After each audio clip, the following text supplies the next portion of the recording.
Everybody's getting laid but me. Like too many married couples, Scott and Lisa only spoke to each other in order to contradict each other, which made for the least satisfactory dinner parties. Dinner parties being what you went to after your closest friends go through rehab or have kids, which is kind of like saying the same thing twice. The rehabilitated and the breeders park their cars in rigid, dull garages.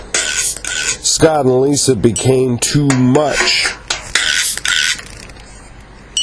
Scott and Lisa became too much to say for some, so they became Scoza.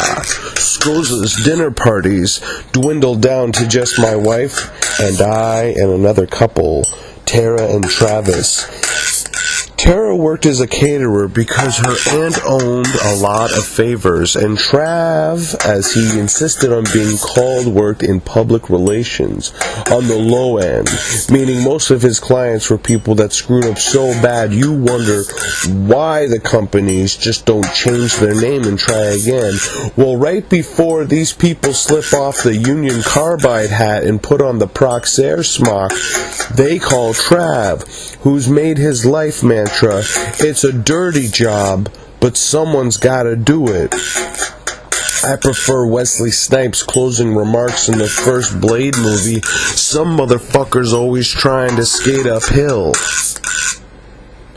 Tara and Trav and my own wife become too busy with the accumulated work, so their dinner parties become having me over for dinner. People with scruples would have chosen to become a referee when these two started arguing and tried to encourage a harmony, but I will continue to be a devil's advocate until the next life, where if karma isn't a complete load of shit, I'm sure to come back as a fart in a broken elevator. Scoza put one of those kitchen island table contraptions in their kitchen right before they decided that they weren't sexually attracted to each other anymore. So the three of us would sit in these high chairs at the island eating overcooked stir-fry while they waited and pounced on each other's slightest social faux pas. It was nasty and it was beautiful, and all our mutual friends had checked out of this melodrama months ago, but I stayed in it to win it. If their crumbling marriage had been a streaming video service, I would have subscribed to it. 'Twas a rainy Thursday night, and I find myself chewing away on burnt stir-fry while Scoza bares teeth. Sipping on a rather disappointing bottle of red, Lisa picks at a piece of fat stuck in her teeth with her fingernail. Scott asked me if I've made plans for Christmas. This Christmas I am going to continue my long-running horror movie marathon. Lisa asks if I even take the time to call my family and wish them a Merry Christmas. I do not. I ask her if she calls her family on Christmas. She most certainly does, mister. I ask her if she wouldn't mind calling my family. Then, since she's already on the phone, she declines. Scott pounces on this like a ninja marksman that he is. Why don't you call his family on Christmas? I'm sure they'd love to hear from you. If they knew me, Scott, then yeah, that would make sense. But they don't, so you fail. This went on for another half an hour with all the skill and compassion of a bullfight. I applauded during my favorite exchanges, said my goodbyes, and was out the door, knowing that their night can only have two conclusions. She throws him out, or they have the best make-up sex, Whether you're still grumpy during the make-up sex, so the pump thrusts have an extra oomph to them. They grunt and heave with momentum and defiance.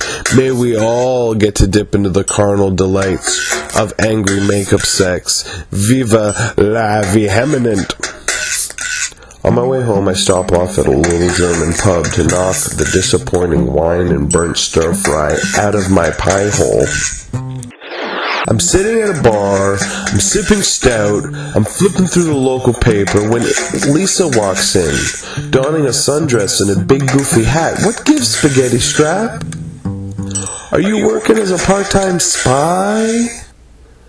Lisa asked me to drink up and head out. I politely declined. She asked me again to leave. Please understand that I am 3 sips into a stout. You don't chug a stout. You dig? Lisa tells me that her and Scott have a ritual. They've had this ritual for months. They stage fights at dinner in front of guests and then pretend to pick each other up in a local watering hole. They go home, they fuck like rabbits on Benzedrine, and if I'm there, I'll fuck up the magic. I'll turn this revamp tragic. Not wanting to cock-block Scott, I gulp what's left in my glass and gurgle spit on down the road. Those long, thick spits brought on by chocolate milk and coffee. I go home, march about like a peacock, thinking all the while that I've got some juicy gossip to share. My wife notes the grandness of my gestures, asks me to spill, and then mocks my non-conclusion. You didn't know that all those fights were staged? Why do you think nobody goes there for dinner anymore? Nobody wants to be a sexually repressed couple's catalyst. You didn't think they were really fighting, did you? Everybody's getting laid but me. A few days later, I'm greasy, grimed, after 9 hours of day jobbery. I stop by local big box style bookstore to see if New Zappa retrospective is in, and it is, and I'm flipping and grinning, unwinding. Public relations guru Trav taps me on the shoulder, calls me Big Shooter as in, "Hey Big Shooter, what are you reading?"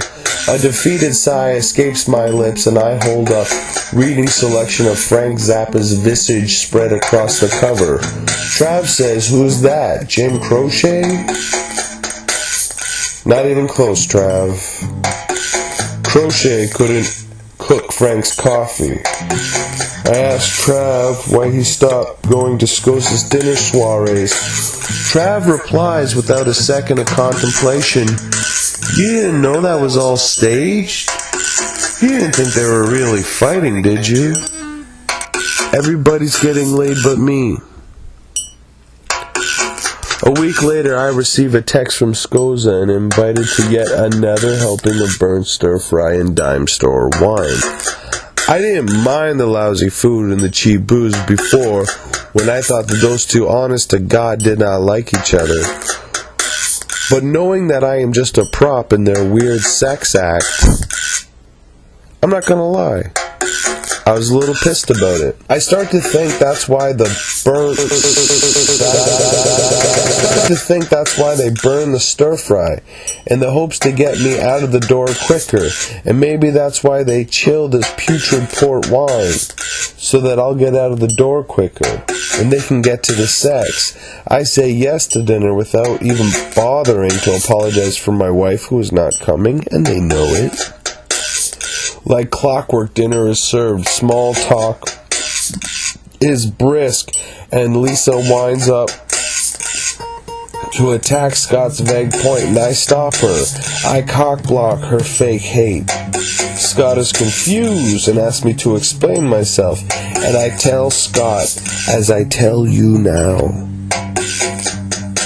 anger and hate are too good to waste on heightening the passions of the superfluous. Rage is a weapon and instrument of self-defense and not to be used for banality. As much as you want to exploit rage's potential, don't fake hate.